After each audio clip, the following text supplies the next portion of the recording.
Luz y sal.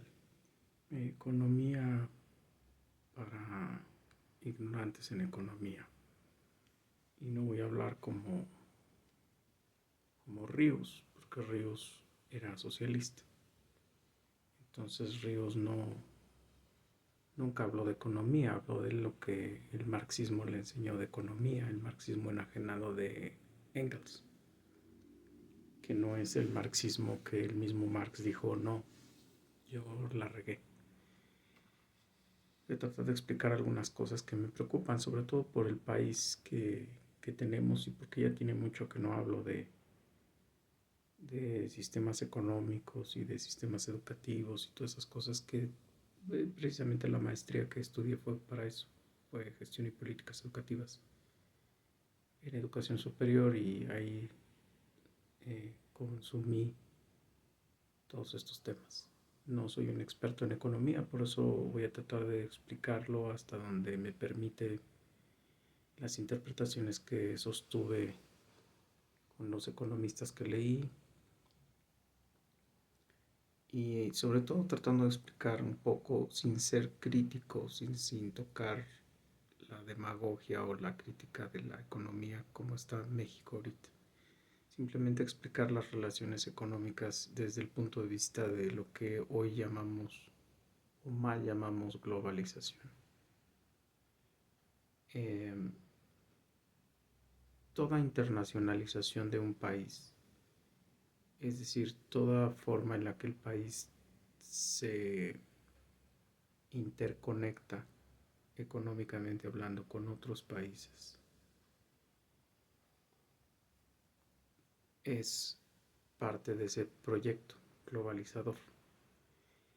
La idea es que para los utopistas, para la utopía globalizadora, el mundo intercambia productos de manera casi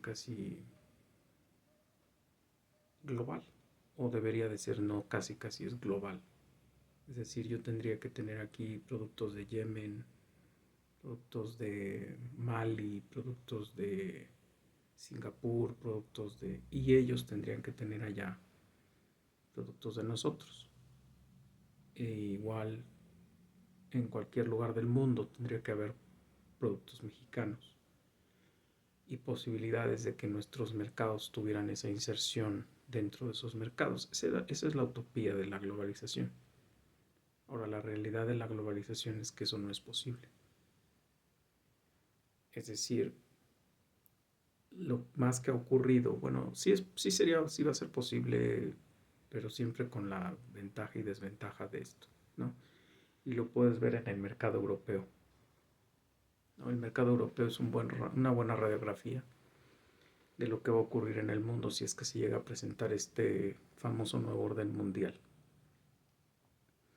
Una moneda única, un gobierno único, una iglesia única, que es lo que nosotros estamos esperando los que somos cristianos para que empiece ya la famosa apocalipsis y demás. Bueno, pero regresando, es la idea de este intercambio comercial sin trabas. Obviamente cada país vende lo que tiene, lo que puede, y obviamente eso genera una desventaja económica, porque por ejemplo en donde yo me quedé, en el mercado europeo, hasta donde yo me quedé porque dejé de también estar muy conectado con finanzas y demás. Grecia, por ejemplo, es uno de los países que perdieron las ventajas que, perdón, nunca tuvieron las ventajas que tenían todos los demás países. Es decir, era un país desacelerado económicamente hablando. Y obviamente pues, te estás con Alemania, con Dinamarca, con Inglaterra, que por cierto, Inglaterra también me quedo en el famoso Brexit, que es este divorcio que se dio entre ellos y el gobierno, el mercado común europeo. Y entonces, estas desaceleraciones hacen que, bueno, perdón, Estas desaceleraciones son producto de lo que tú puedes exportar y de lo que no puedes exportar.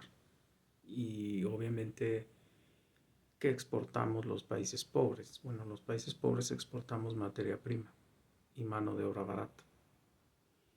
Mano de obra barata y lugares en donde poner empresas, porque nosotros tenemos sistemas de regulación, tanto laborales como medioambientales, laxos.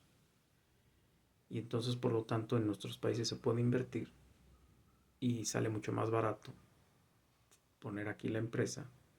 Obviamente las máquinas complejas, muy complejas, no las va a manejar Juan Pérez, las va a manejar Franklin Fremst o Edward Johnson o X. O sea, no nos van a dejar agarrar las máquinas plus, pero sí nos van a enseñar a meter botones, pegar ojales, conectar chips y demás, si es que todavía no existe la robotización de esas empresas, es decir, si llegan todavía con ciertos procesos artesanales, porque si ya llegan como lo es la posindustria, que es máquinas que simplemente hacen el trabajo y lo único que tú necesitas son programadores que estén revisando que funcionen. Entonces, pues ya no necesitas ni siquiera a estos maquiladores que hay en toda la frontera mexicana. Pero sí necesitas leyes laxas en cuanto a lo laboral y a lo ecológico, porque estas empresas son muy contaminantes, porque utilizan materiales radioactivos, porque utilizan materiales que después del proceso de facturación o de fabricación son muy dañinos al ambiente. Entonces necesitas lugares en donde los puedas aventar y nadie te diga nada, ¿no? Eh, ¿Y qué es lo que produce el país rico? El país poderoso. El país poderoso te manda productos terminados. Prácticamente los llevan a sus países para ponerle la etiqueta, ¿no?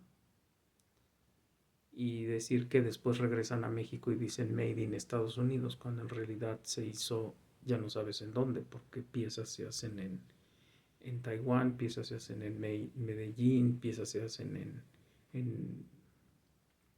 en la India, etcétera, etcétera. Entonces ya no sabes de dónde es el carro, ni de dónde es la computadora, ni de dónde es el... No. Este, pero cuando ya pones la etiqueta de Made in X país, entonces ese producto tiene un plus compra, ¿no? Por ejemplo, muchas de las cosas que compramos en los Sears y en los Liverpools y en los Men's Factories y eso, las hacen en México. Al menos antes te podías dar cuenta que las hacían en los talleres de Tepito. Y lo único que hacían era etiquetarlas y las volvían a meter a las empresas como francesas y italianas y no sé qué. Eran hechas en México. Zapatos y demás. Entonces, eso es lo que desacelera, porque mientras un país puede vender producto terminado, puede vender tecnologías, puede vender ciencia, puede vender conocimientos, puede vender, desgraciadamente hoy, ideologías, puede vender tecnologías de comunicación, puede vender nuevas tecnologías para producir energías que obviamente no tenemos en nuestros países. Y no porque se vaya a acabar el mundo por la energía llamada sucia, sino porque simplemente a esos países no les conviene seguir comprando energía, lo que llaman ellos sucia, porque ellos no la pueden producir.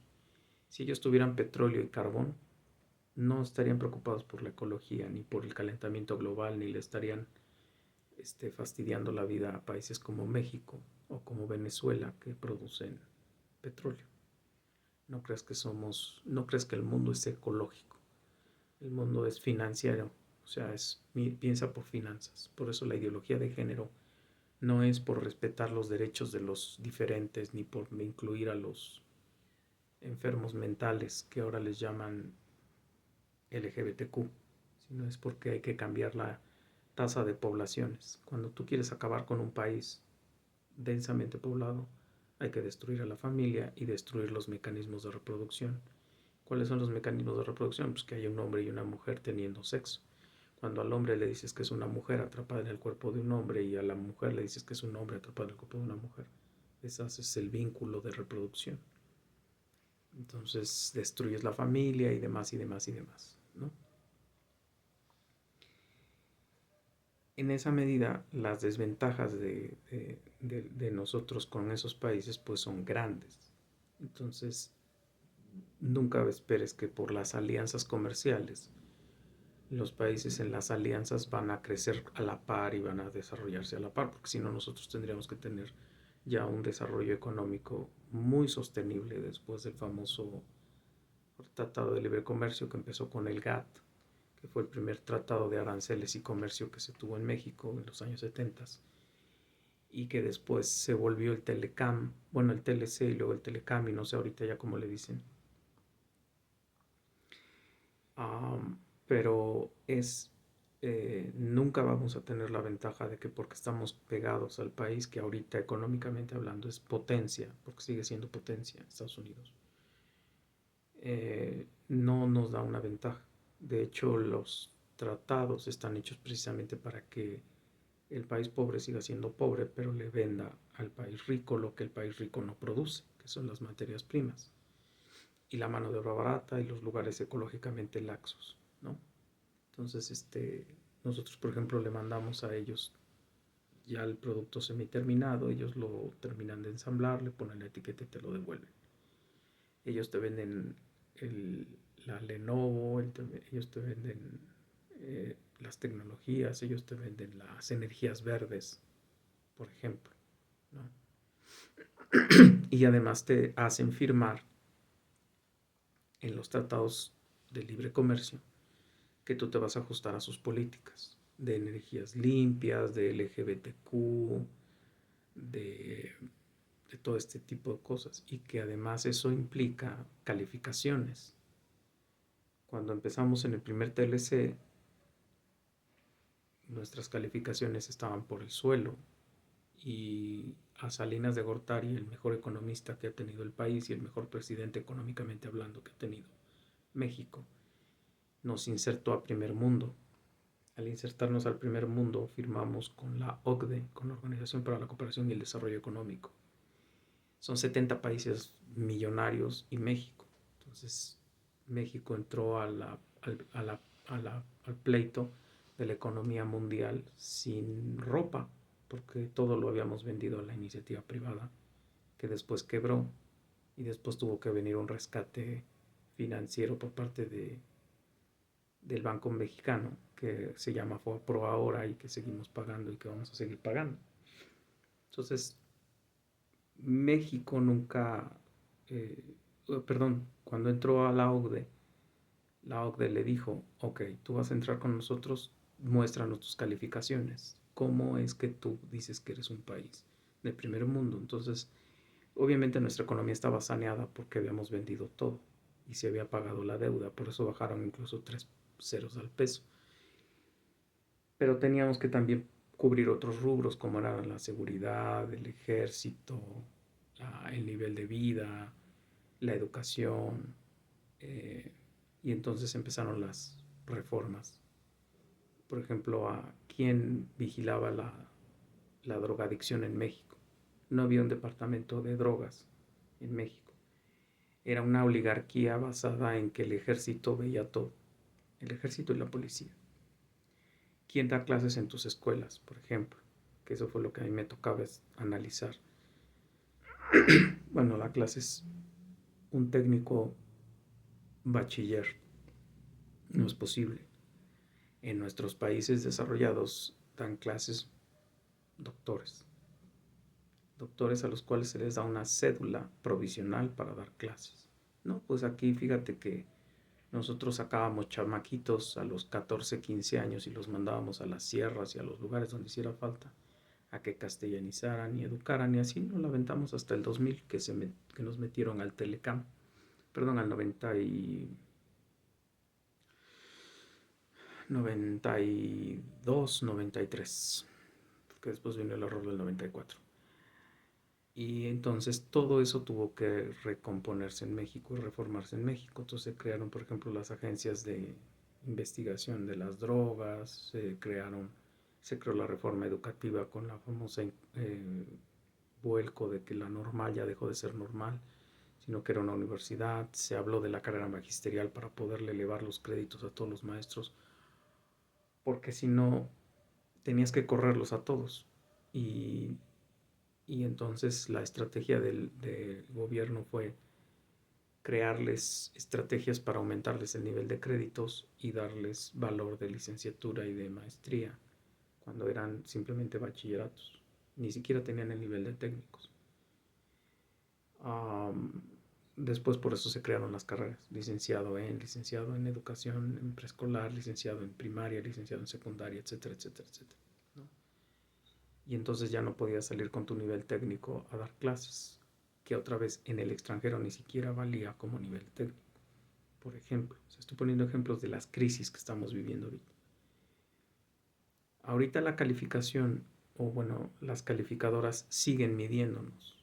Si no firmamos, por ejemplo, condiciones para meter el aborto y el LGBTQ y las energías verdes y las empresas que digan en estos países que entren, y seguir presentando autonomía en los diferentes eh, departamentos gubernamentales. Entonces, autonomía porque se supone que funcionan de manera independiente, o sea, el Poder Judicial solito, los legisladores solitos, los diputados solitos, que en Estados Unidos no existen los diputados, existen solamente los legisladores, um, solitos, y que tienen poderes de decisión que son contrapesos al poder federal del presidente. Y eso también se está calificando, ¿no? O sea, cuando a nuestro querido presidente, ahora sí voy a tocar el caso mexicano, cuando a nuestro querido presidente Andrés Manuel López Obrador se le ocurrió cerrar el aeropuerto internacional de la Ciudad de México y luego crear su aeropuerto de narcotraficantes, ese que son 3 pistas ahí mal hechas, que nadie, no tiene características de aeropuerto internacional, tiró a la basura 300,000 millones de inversión, 300,000 millones de pesos de inversión, más todo lo que se venía con toda la infraestructura de empleos para miles de personas, hoteles, centros comerciales, todas esas cosas se fueron porque la gente dijo, no, ya no va a estar toda la mega producción que se estaba haciendo ahí se cayó, ahí se quedó y se sigue haciendo chatarra. Entonces, eso desalienta, o sea, quiero explicarlo así como para que si yo lo subo al canal y se lo recomiendo a mis alumnos, ellos lo puedan entender. Eso baja calificaciones a las inversiones y eso desacelera la participación de la iniciativa privada a nivel mundial. Y eso nos descalifica para las firmas que tenemos con los países del tratados de libre comercio. Tenemos 56, 57 tratados de libre comercio, pero el único en el que tenemos el 80% de inversión puesta es en Estados Unidos. Es decir, nuestro mayor socio inversionista es Estados Unidos. Tenemos firmas con América del Sur, perdón, con Taiwán, con los Tigres del Sur, con China, Japón, perdón, con Japón, Corea y Taiwán. Tenemos firmas con China, tenemos firmas con la India, tenemos firmas con Taipei, tenemos firmas con la Isla del Fuego, con Argentina, con Chile, pero en donde está el fuerte intercambio comercial es con Estados Unidos. Entonces, Estados Unidos, como somos socios comerciales, sí tiene, y ahí es donde la famosa globalización se metió en un problema, sí tiene que decirle al mexicano o al gobierno mexicano qué es lo que estás haciendo. Porque cuando tú violas parte de los acuerdos y de las calificadoras y de las calificaciones que se te dijeron que tú tenías que mantener, entonces te pueden castigar. ¿Con qué te pueden castigar? Se va la iniciativa, se va la inversión privada de México. Si se va la inversión privada en México, tu dinero, tu moneda se devalúa. Y si se devalúa tu moneda, tendremos otra vez otra crisis económica que se ha logrado, no sé cómo, la verdad es que ahorita si digo alguna tontería sobre eso, no sé cómo se ha logrado palear las, la suerte de estupideces que ha hecho Obrador, dando dinero para el bienestar, pagando la campaña millonaria para que ganara Claudia Sheinbaum, y que seguramente lo va a seguir controlando al estilo de Plutarco Elías Calles. Plutarco Elías Calles tuvo un periodo que se llamó el Maximato.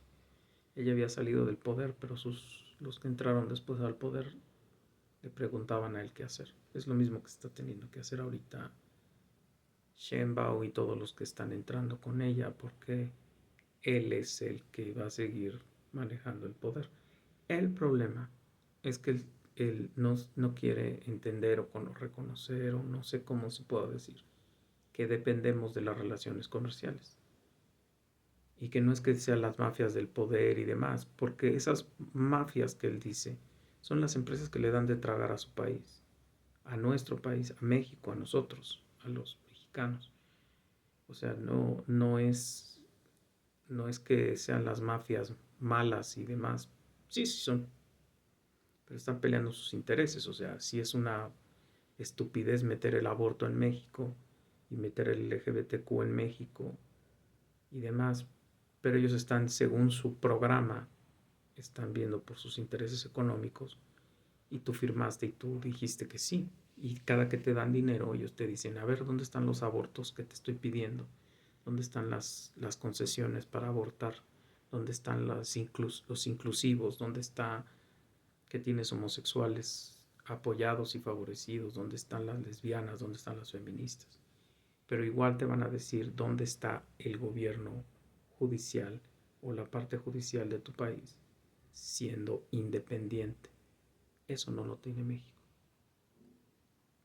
Es decir, o no lo va a tener, perdón.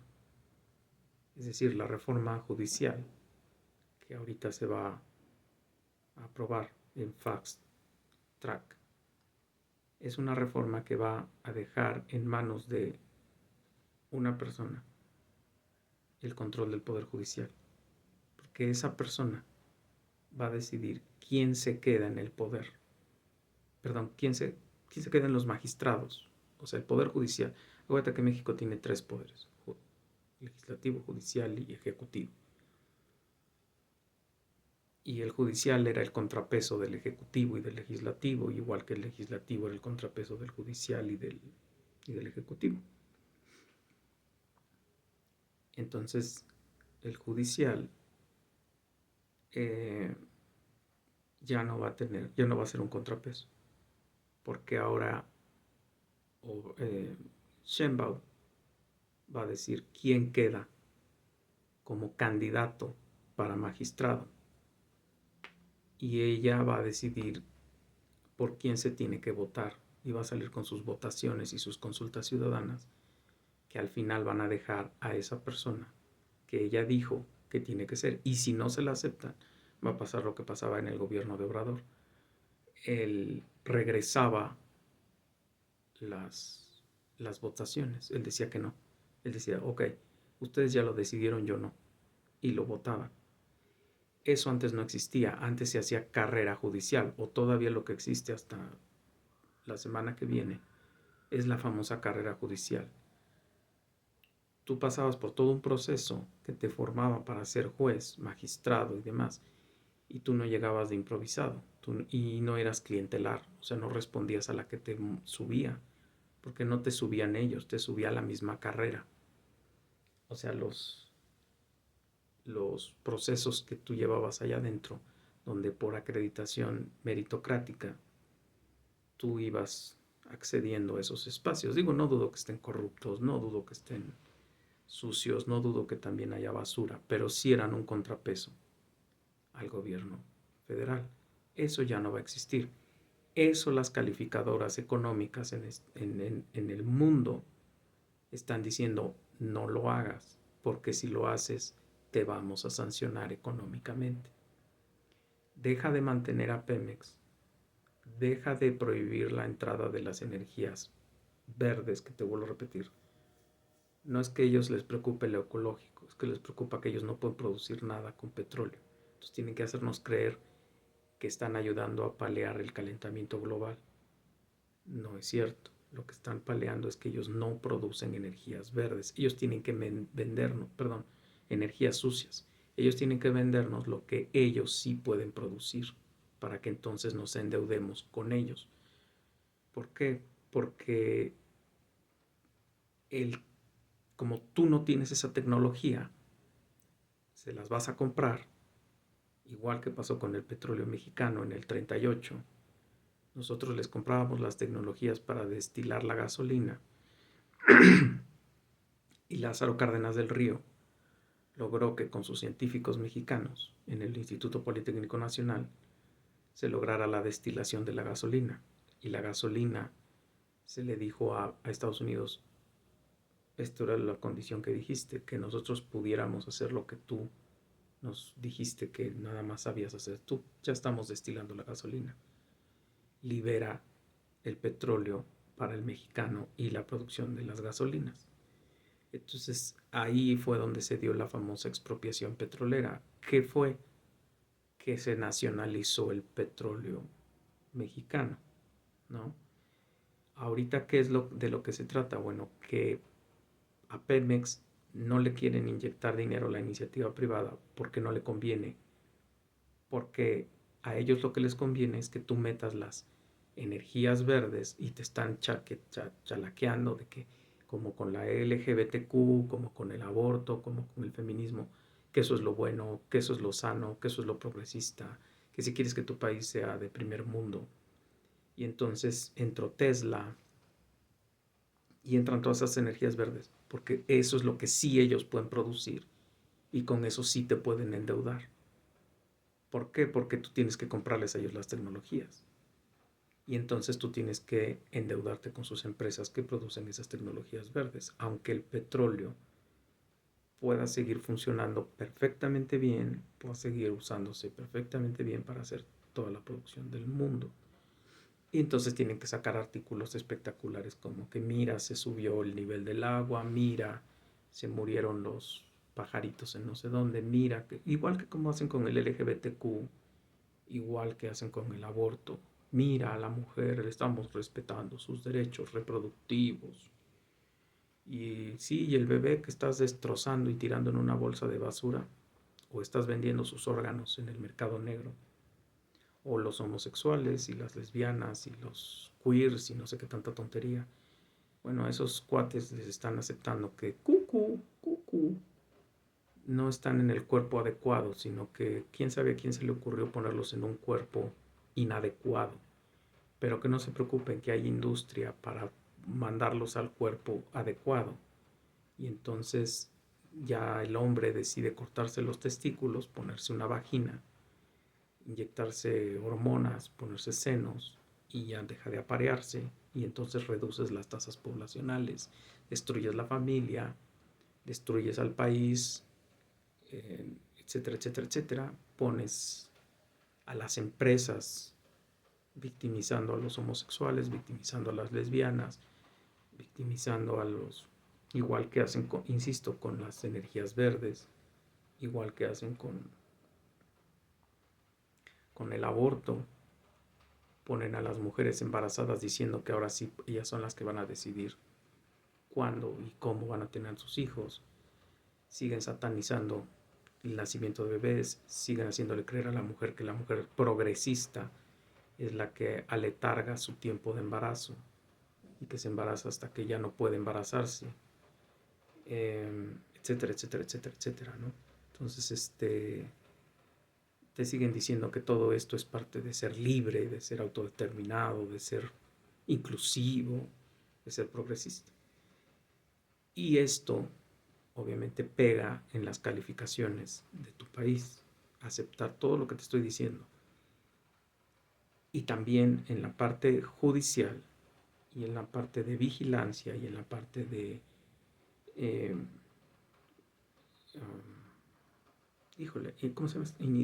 Índice de vida, um, seguridad social, cuando tú puedes llegar a un país y no tiene que poner en el aeropuerto darte una boleta donde te diga, un tríptico, perdón, donde diga, si entras a este país, cuidado, te pueden robar, te pueden saquear, o sea, que seas un país seguro, que seas un país seguro para invertir, seguro para permanecer, no violento, no, etcétera, etcétera, etcétera. Todas esas calificaciones al final le afectan al país. Y esas calificaciones son las que detrimentan si la iniciativa privada, las empresas, deciden invertir en tu país o no invertir en tu país. Si deciden invertir en tu país es porque estás haciendo todo lo que las calificadoras están pidiendo. Eso incluye lo que te acabo de platicar y eso incluye lo que va a pasar en el Poder Judicial de la Federación en México, que va a depender de lo que diga el Ejecutivo y quiénes va a poner el Ejecutivo como candidatos para tener el poder, el manejo del Poder Judicial. Y entonces ya no va a ser porque pasaste por un proceso de maduración magisterial que te permite llegar a esos espacios y que además te permite tomar decisiones de manera autónoma. Porque como la que te pone es Claudia Sheinbaum, bueno, Obrador le dice a Sheinbaum, quiero a esta y a esta y a este, entonces adivina a quién le tienes que decir sí a sus leyes, a sus cambios legislativos, a sus estupideces. Es a él, ¿no? Se acaban los golpes a las pataletas del abuelito y a través de la señora esta, la Sheinbaum, las decisiones del Poder Judicial de la Federación van a estar a cargo del Ejecutivo y ya no va a ser un organismo autónomo.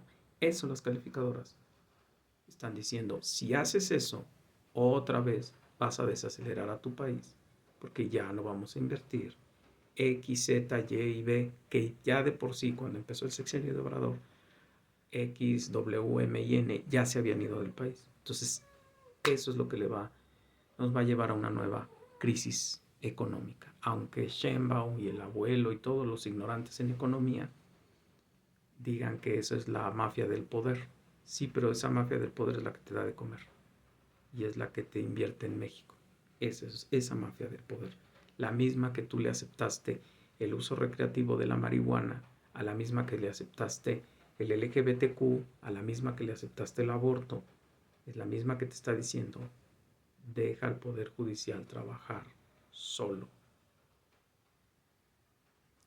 Espero que te sea útil, Lucy Sal.